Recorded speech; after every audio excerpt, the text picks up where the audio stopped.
G'day everyone, welcome to episode 136 of the Trademate Sports Betting Podcast, a betting preview of this weekend's Premier League Game Week 5. We're going to go through Tottenham, Chelsea, Burnley, Arsenal, West Ham, Man United, and Newcastle versus Leeds. Joining me today, back again, pro gambler Tony Alvarez. How are you, mate? Yeah, not too bad, thanks. Just getting by. I mean, as most people know, I do team news stuff, and the start of the season's been quite good to me, especially with things like Ronaldo coming back, him obviously being a big market mover. So yeah, I've had from an Arsenal point of view, not a great start to the season, but from a betting point of view, it's been pretty good. Yeah, no, good man. All right, quiz question for the week. The first goal, what was the first goal of the 1920 Premier League season? It was an own goal, and I want to know who scored it, mate, and we'll get to the answer at the end of the podcast. So I've gone away from Arsenal. I know you know everything Arsenal, so steered away from that this time. We'll see how you go. I thought when you said 1920, you meant the year 1920. I was like, how would anyone know? I was thinking, what is it? Okay. Oh God, it might get to that stage if you keep getting these quiz questions, mate. You never know. All right, mate. Let's kick things off. Tottenham versus Chelsea, probably the game of the round here. You've got Chelsea as favourites. Obviously, you can get as high as 1.85. The draws at 3.7, and Tottenham you can get as high as 5 in places, but mostly a tick under that. Tottenham, I mean, it's going to sound like we're just typical Arsenal. I don't know if you share the same belief as me, but it's going to sound bad. But I think Tottenham have been pretty abysmal so far this season, even though they've gotten 9 points. They've created 3.79 XG over 4 games and 7.11 XG against. So, I mean, if you're a man for underlying data, it's pretty poor.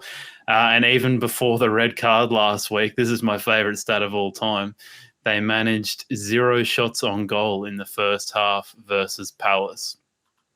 Chelsea, good start to the season, obviously equal top with Man United, Liverpool and Everton.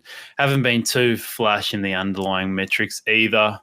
But I don't know if you would agree with me, mate. I would say a lot of their, I guess, lower performances in XG and all those kind of stats would maybe be down to game states. They seem to be a team that once they get 1-0 up, that they kind of shut things up and close the shop.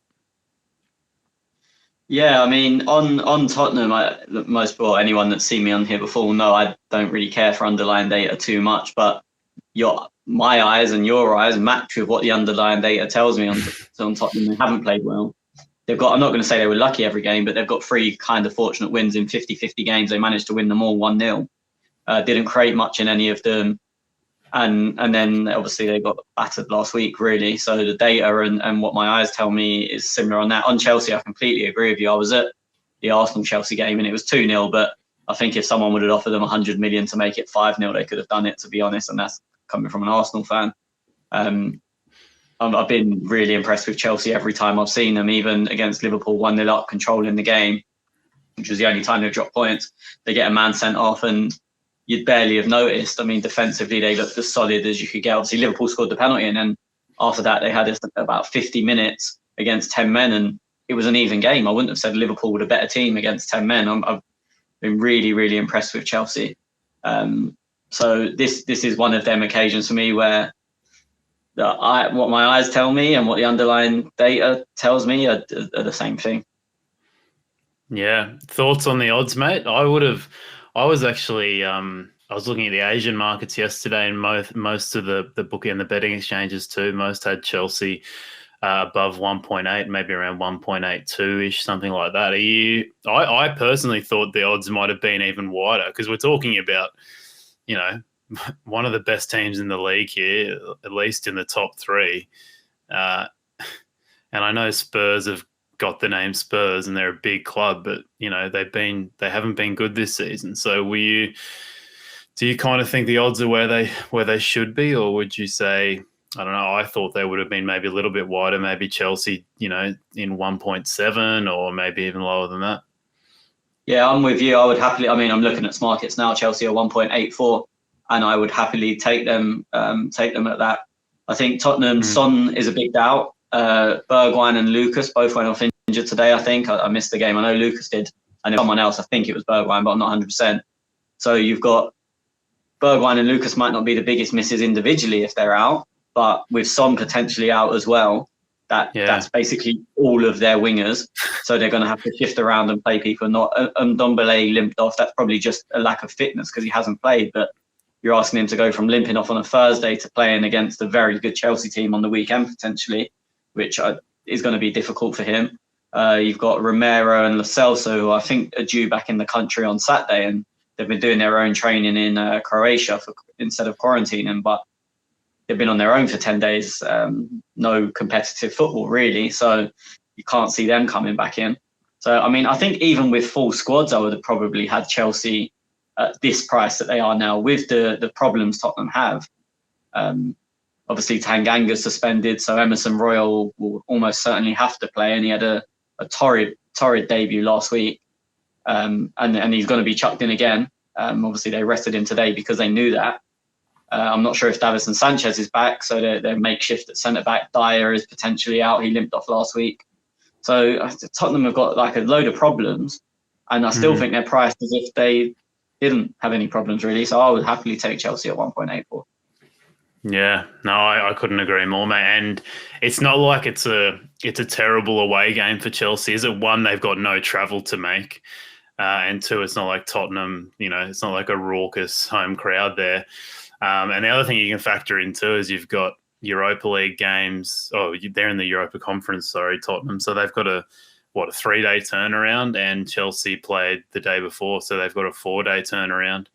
I'm not sure where. I can't remember where were Chelsea and Tottenham playing at home or away in the Europa. No, so Tottenham are away in France, so it's not a long trip. But you're right, they have a day left. Chelsea are at home to Zenit, so there's no travel.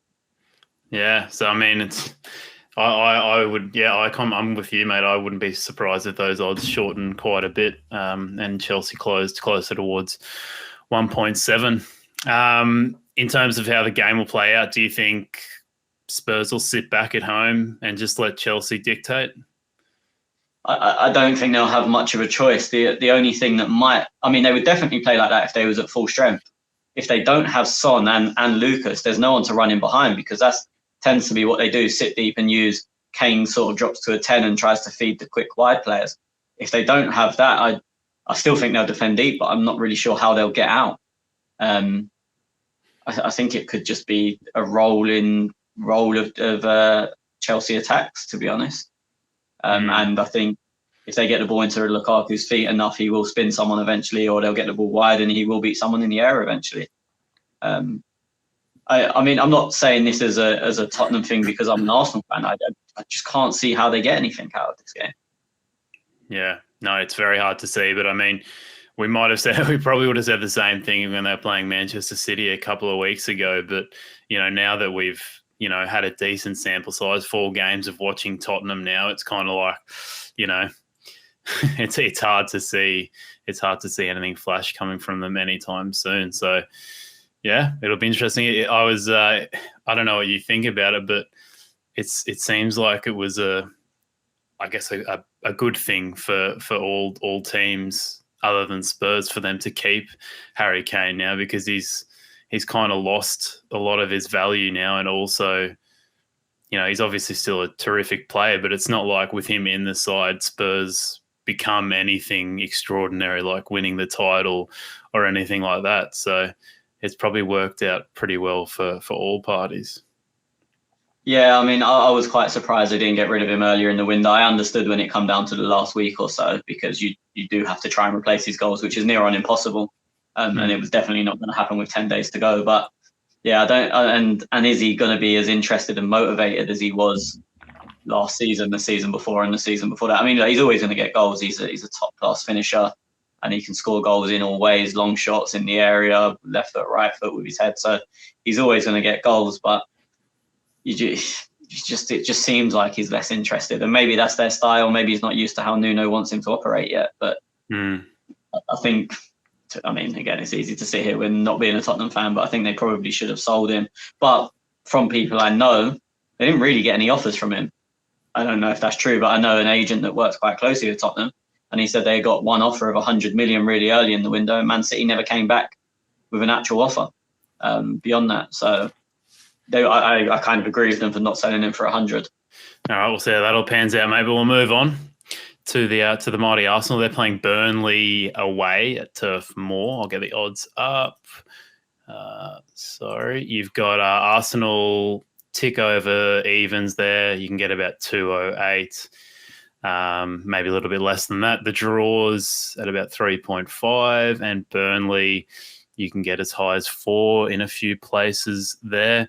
Burnley, they sit third currently, only 1 point picked up in that draw with Leeds.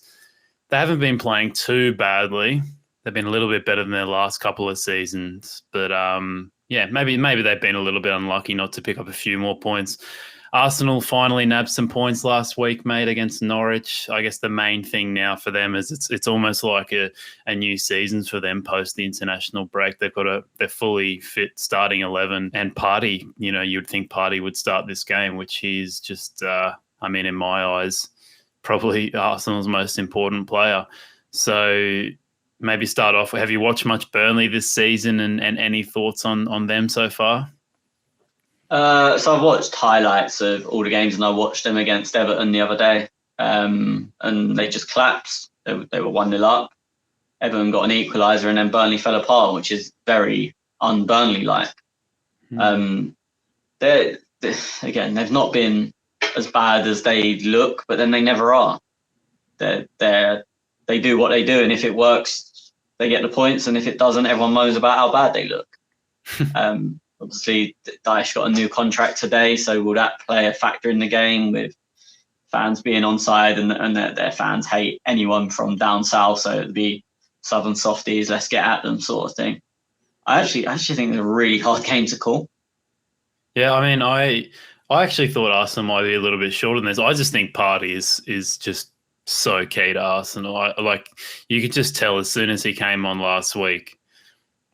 The game was already pretty much in Arsenal's favour, but I just felt like he flipped the game. He just makes us so much more direct and dominant in midfield, and gives us options in the middle rather than always spraying it out wide to Tierney.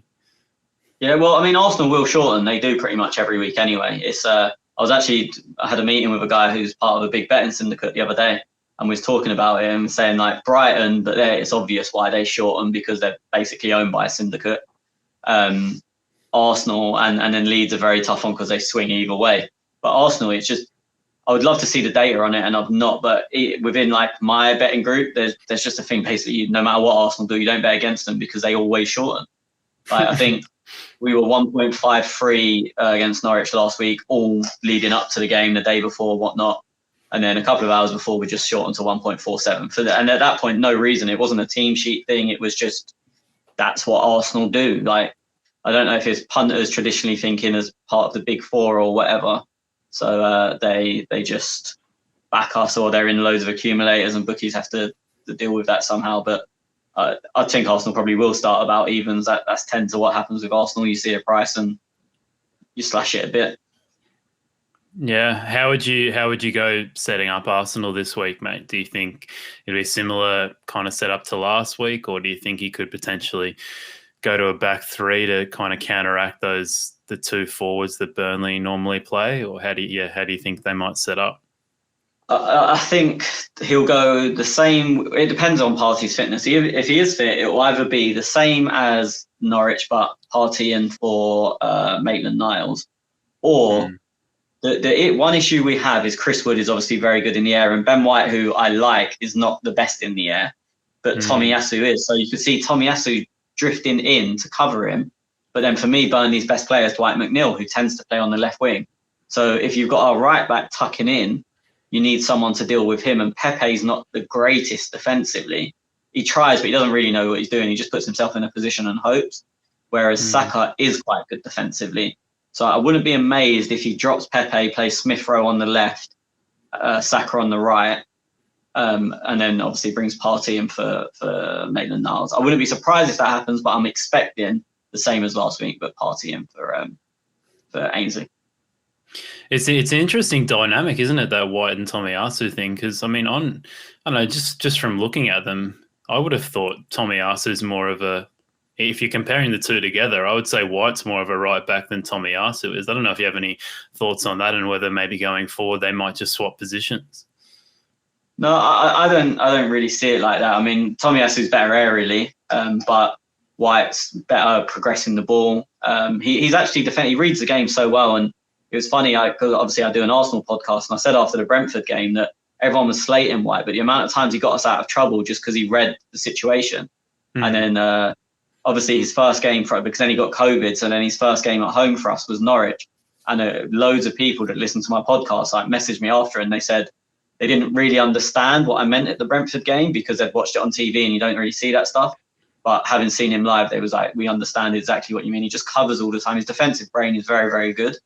And also Tomiyasu's got a better engine to get up and down, which is what we need from our right back. So I mean, there is skills that Tomiyasu has that you wish White had, but I think White is suited to being the centre back more. Yeah, okay. Betting wise, mate, anything that interests you here? I know you said you were finding it hard to analyse the betting market here, but I mean, Arsenal, they've never really played that well against a low block. So I don't know if you think Burnley will employ that for this game, but yeah, do you see any bets here at all, mate? Well, the only thing, and I'd need you to drag the odds up for me because the market's not formed on Smarkets properly, but it's not something I would do personally, but if someone asked me, or if I had a free bet that I had to use, just thinking historically, the only time in about the last 6 years off the top of my head that there's been an over 2.5 Arsenal Burnley at Turf Moor was a dead rubber at the end of the season. We won 3-1, but it was literally last game of the season. We had already come fifth. They were doing nothing, and we won 3-1. But beyond that, every meaningful game. So last year was 1-1. The year before that was 0-0, and then we had 3-1, and then we had 3 1-0 wins in a row, I think it was. So that's at least 6 years, and that's just off the top of my head. I don't know what happened before that. So I don't know what the odds on under 2.5 are. As I said, the market's not formed fully on Smarkets, but that's if I had a free bet that I had to use, I'd probably be looking at that. As long as I think the odds would probably be about 1.9. No, 1.83, mate. Yeah, so so that's what it is on Smarkets, but then there's a gap to 1.92 to Lane. So would I take it at 1.83? We're not scoring a lot. They're not scoring a lot in the league. They obviously scored 1 against Leeds, 1 against Everton. I can't remember their other two games. 1.83. I think if you can get sort of between 1.85 and 1.9, it's probably a half decent bet. But as I said, it's not something I'd do myself. Yeah, no, I agree. I mean, it's most likely going to go under 2.5, but yeah, 1.83, maybe that's where the market sits. And I think, yeah, those odds look pretty efficient at 1.83, but we'll see what happens, mate. All right. Shall we move across to West Ham and Manchester United? Manchester United at 1.8. You can get the draw at about 4 and West Ham as high as 4.6. The big news out of this one is Antonio out, which is a loss for the Hammers. He's got that red card. I'm not sure how long he's suspended for, but he's definitely out for this game. They've also just played their opening game of the Europa League in Zagreb, so it'll be interesting to see how much travel starts to affect them. I mean, it's probably been a very long time since West Ham have had midweek Europe games. So be interesting to see how it starts to affect a side like them. Manchester United, everything was going very smoothly, mate. The introduction of Ronaldo was all beautiful times at Old Trafford, and then they lost to the young boys in midweek. So, I mean, they were a man down for the majority of the game, but still, it halts a little bit of the glitter around Manchester United in the last couple of weeks. So, yeah, did you have any thoughts on the United loss, mate? I mean, going away and playing on a plastic pitch is never easy anyway, and they look pretty in control until the sending off, and then he got it wrong. He got it completely wrong, and I know a lot of United fans that, I mean, they're not Ollie out, but they're not the biggest fans of his, or even the ones that were saying that like they're not Ollie out, but there's no way you can praise what he done. His subs were terrible. He tried to change shape and just left them to have the ball the whole game, basically. I think even at 1-0 up, when they went down to 10 men, he was basically playing for a 1-1. And then it went 1-1 and he didn't do anything about it. And then they lost. Obviously, it was a horrendous mistake for the second goal. But I think, I mean, personally, I don't rate Ollie. I think good players get him out of trouble a lot of the time, because they have got good players, and you'd be silly to argue against that. But I don't know if it would have dented them too much in terms of confidence and whatnot. But you're right, it does take some glitter. The fanfare was around them is maybe slightly reduced.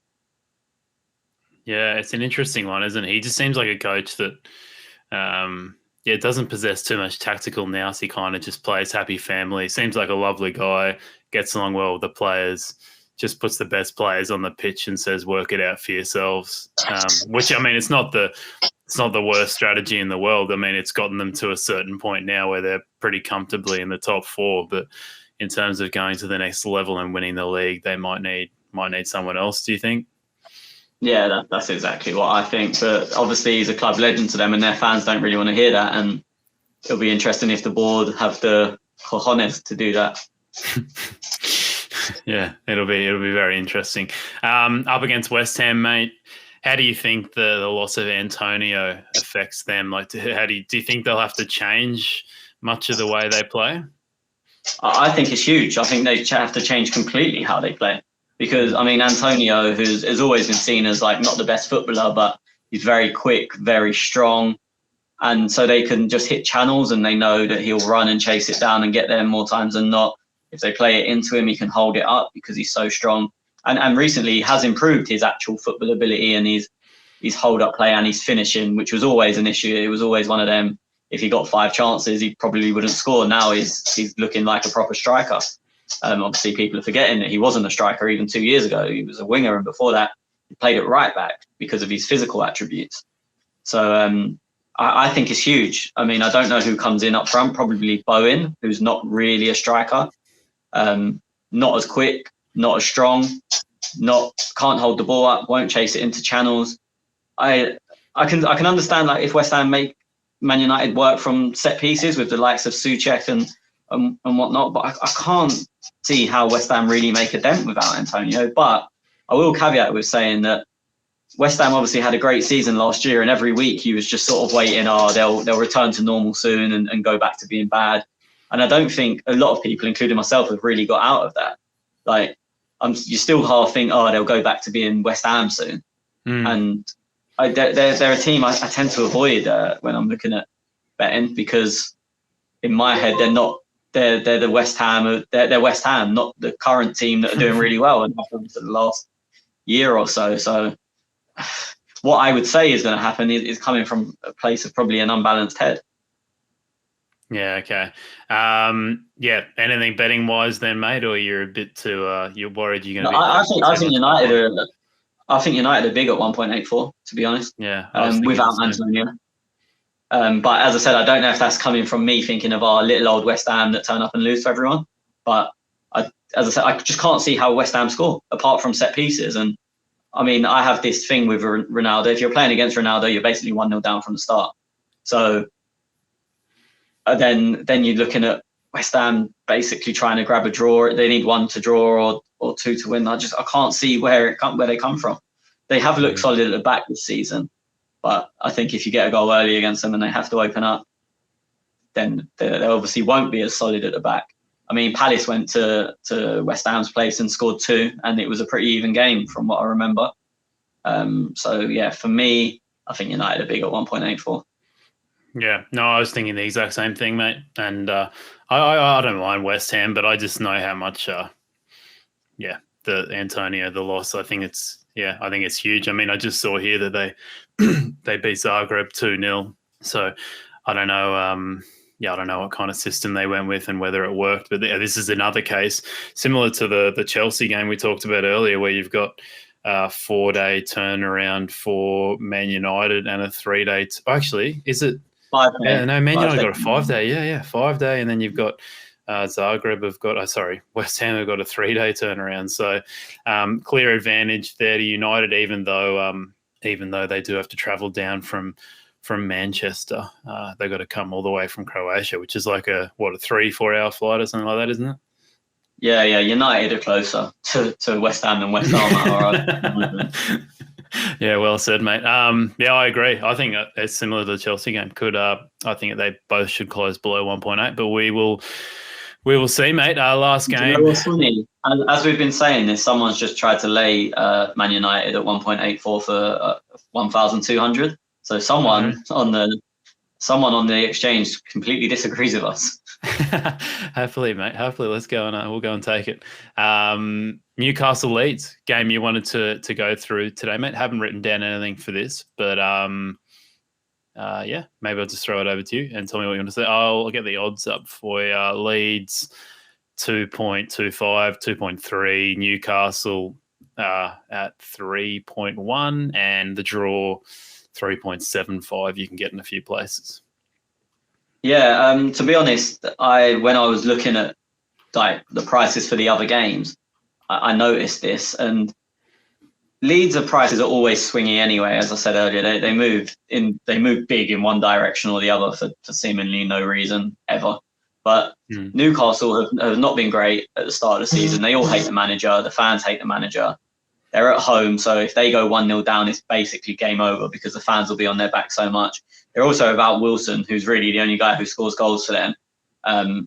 The next argument to that is, oh no, Willock chipped in with goals towards the end of the season and got 6 in a row or 7 in a row.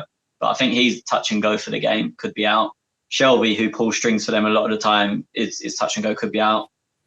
Woodman's been playing in goal, who's only ever played in the Championship until this season, and he's looked very shaky. I'd argue both of Ronaldo's goals were his fault last week. And their other Cole Darlow's, the other keeper, was out with COVID, and he's sort of 50-50 whether he'll be back. So there's just decisions to be made everywhere. And looking at Leeds at 2.36, I think they look really big. They've not been the most impressive this season. They've not looked so far as good as they did last season. Obviously got battered by Man United. And then they lost quite comfortably to Liverpool last week. But I don't think Newcastle really have a home advantage in this, being at home, because of how much their fans hate Steve Bruce, and everything he says and does they moan about. Whether that's right or wrong is not for me to say because I'm not a Newcastle fan. But I think Leeds at 2.36 on the exchange look very, very big to me. Bamford was sort of seen as a doubt, but he fully trained today. And I think Bielsa, who's usually the most honest man in football, said today that there's no problem with him. Bielsa often names his team 2 days before, and it is actually the team he names. So if he says he's right, and there was clips of him training, you can pretty much take that as his fit. There's no injuries or anything to Rafinha, who is probably Leeds star man. I think they've got a couple of problems at the back with obviously the suspension. Pat Strauch for the Harvey Elliott tackle shouldn't have been suspended, but he is. So I think they've got 1 or 2 issues at the back, but I just think Newcastle have a lot more issues, and Leeds' price is really big for me. Yeah, it's funny how they work out all the suspensions, mate. I mean, you look at Tarkowski, that challenge he did on Richarlison, didn't get a yellow card. I don't even think he got a free kick, did he? He didn't get a free kick, no. And that was, in my opinion, much worse than what's his name, the Leeds guy, the challenge he did on, I think. Yeah, on Harvey Elliott. I think it's so stupid when people get cards or they're suspended based off how badly they injured someone. Like, I think it should just always be off intent and what actually happened. Like, injuries is variance, like whether it's someone's going to get injured or not from a tackle. Like, you could accidentally trip someone and they break their leg, you know what I mean? So I think that's the thing, is the ref wasn't even going to give a free kick, and this is where the FA report's a joke, because he wasn't going to give a free kick, saw the extent of the injury, sent him off. VAR didn't overrule, and this happened a couple of years ago with Son, and the FA saw sense and didn't ban him. They rescinded the red card, but they stuck with the ref this time because he said he saw it clear, but he obviously didn't, because he wasn't even going to give a free kick. And Harvey Elliott himself coming out and said it wasn't a red card. And he said that before they said they're going to keep the ban. And then after they've said, no, we are keeping the ban, he said again, it wasn't a red card. Like, footballers know football. And every single player looks at that and knows that it wasn't a malicious tackle. it's a hook tackle. They happen 100 times a game, but the injuries come and the refs. I mean, you can maybe understand why the refs got spooked, but that's what VAR's there for, to kind of try and take the emotion out of it. And for me, I don't think the ref should have given a red card, but I can half understand it because he's got a guy lying in front of him with his leg hanging off. But then VAR should be taking the emotion out of that and saying, I've watched it again, and you're probably right to not give a foul in the first place. Yeah, it just smells of, I guess, people just getting in uproar and getting angry about the fact that he's not sent off because he's just ruined some guy's leg. Like, that's all. It almost feels like they're just doing that to steer away from the controversy, not actually thinking with logic. And then I was amazed the FA didn't overturn it, because before they've made their decision, the guy whose ankle was broke has said it isn't a red card. So that gives them an easy get out, because they could go, he said it wasn't, but they're all they care about is protecting the ref. So they don't want to do it, because then they basically admitting their ref was wrong. So then they won't rescind red cards unless it's like something ridiculous, because it basically says our refs are shit, but we know they're shit. Yeah. How good would it be if they came out like after the Tarkowski challenge and they're like, yeah, you're suspended for a week because that was just a terrible tackle and the ref got it wrong. But like you said, they would just never do that because it would ruin the referee. Well, and VAR as well, because because VAR's like not turned the decision itself. They're basically saying not only was the ref on the pitch wrong, VAR was wrong, and that's what they really want to avoid. Yeah. Now I can almost guarantee that if it was Granit Xhaka making that tackle and not Tarkowski, Granit Xhaka would be gone for the rest of the season through suspension and got a red card. Oh, classic. All right. Best bet of the weekend, mate. Out of all the games we went through today, I know you're not a pre-match bettor, but if you had to take one of them, what would you do? Chelsea. All right, nice. There's a point of difference. I'll go Manchester United at whatever highest odds you can get right now. I think I'd take anything over 1.8. And I guess you're the same with Chelsea. Yeah, I mean, I was going to just put money on Chelsea now, but I don't want to tie up, because it's a Sunday game. I don't want to tie up banks that I could potentially use for team news tomorrow. Not tomorrow, Saturday. But otherwise, I would be putting money on Chelsea now at that price, to be honest, at 1.84 especially. But yeah, I'll take them anything over 1.8. Yeah. Happy days, maybe put them in a little accumulator. I think both of those will probably close below 1.8. So maybe a little accumulator for all you punters out there. You can find Tony. I haven't even written down your Twitter handle here, mate. I've forgotten. But I guess more importantly, I noticed you got a little revamp on the YouTube channel, mate. Yeah, to be honest, it wasn't me. So I don't know what the YouTube channel is called anymore. So I never started the YouTube channel. It was my friend, and then he wanted to drive. He had this like bucket list thing of getting 1,000 subscribers, and I said to him, just doing it like the betting space. People are interested in it, so do an interview with me if you want. And he did, and then from then it became a betting channel, and it was never really meant to be. And then I think because I wasn't really doing anything on it, he revamped it, and I don't even know what it's called. I will still chuck videos on there from time to time, but I don't even know what my YouTube channel's called anymore, to be honest. Oh, that's gold. All right, we'll go to the quiz question then, mate. The first goal of the 2019-2020 Premier League season was an own goal. Who scored it, mate? So Norwich lost to Liverpool. I think it was 4-1 at Anfield. I think it was Grant Hanley. You're bloody good, aren't you, mate? You're bloody good. Yeah, well done. I was trying to. I knew it was. I'll admit, I actually did a right in this one. I knew it was Norwich, Liverpool, which I was happy enough with, but I had no idea who scored the own goal. Absolutely no idea. Like you would have known. Obviously, when we done this, like the quiz question before, I get really confused with years.